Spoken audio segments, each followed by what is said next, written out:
What's going on, Colts Nation? Appreciate you joining me for another video where today we're going to have a conversation about somebody that we've talked about before, but it's a conversation that got brought back up on Twitter, something I've seen going around.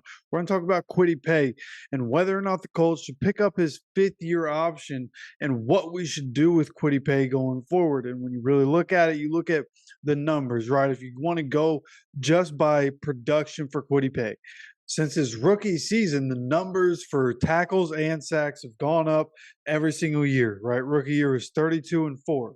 2022 was 45 and 6.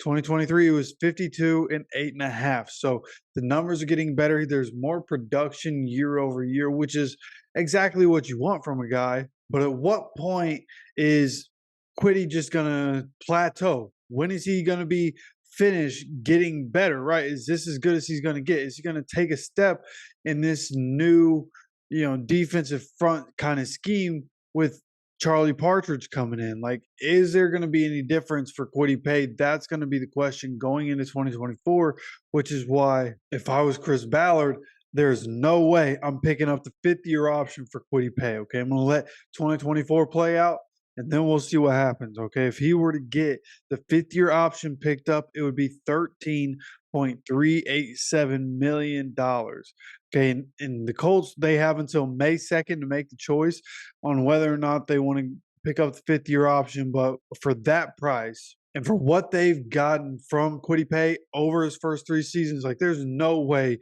you could do that. And of course, if Kwity decides, this is going to be the year, if this is the year Kwity starts to take off and really starts to become a guy that can get, 14, 15 sacks in a season, then, it pays off and they can work out a deal next offseason to bring Kwity Paye back. But in my opinion, and we've talked about on this channel in the past about, trading Kwity Paye. And I saw a mock draft from Scony Colt on Twitter. If you're not familiar with who that is on Twitter, just know one of the best Colts follows that you can have on Twitter.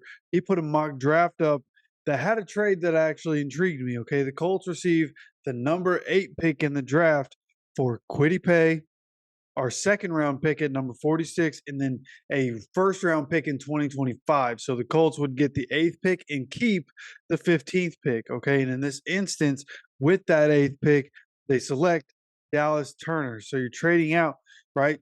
Kwity Paye, send Kwity Paye to the Falcons. You end up getting Dallas Turner.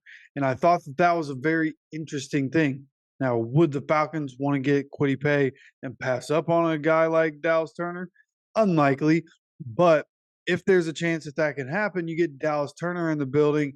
I think that is a great trade. If that was somehow able to happen, that would be incredible. So, if that were to happen, I'd be very happy. And then, drafting Cooper DeJean at number 15. And is that necessarily the way I would want to go? I don't know. If you're getting Dallas Turner with the 8th pick, I don't know. I might want to go wide receiver. It depends who's on the board at 15, really. But I just thought that was interesting. I still think trading Kwity Paye is definitely something that should be on the table, especially, again, not picking up the fifth-year option. The Colts should not pick up the fifth-year option. I'm not, trying to sit here, take money away from guys, you know what I mean? As if my opinions, value that highly. But I just don't think it's the right thing to do for the Colts to go paying $13.37 million for Kwity Paye for what we've seen from the first few years of his career. So, in my opinion, if there's a way you can find to move him, whether it's moving them for more draft capital in the upcoming draft or whatever it may be, or if by some miracle we can trade for T. Higgins, the Bengals are going to need a little bit of edge help. So maybe they get Kwity Paye and some draft capital and we get T. Higgins. However it can work. Okay, I think getting something back for Kwity Paye while you can is a good move.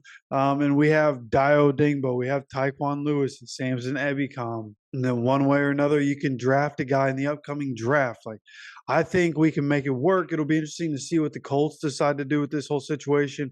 And when there is an actual determination on this whole thing, course, we'll come back and we'll revisit and we'll talk about it. So make sure you're subscribed with notifications on so you get notified when that video and any other news updates or any other talking points come out. And of course, I appreciate you stopping by for another video. As always, take care of yourself, take care of each other, and go Colts.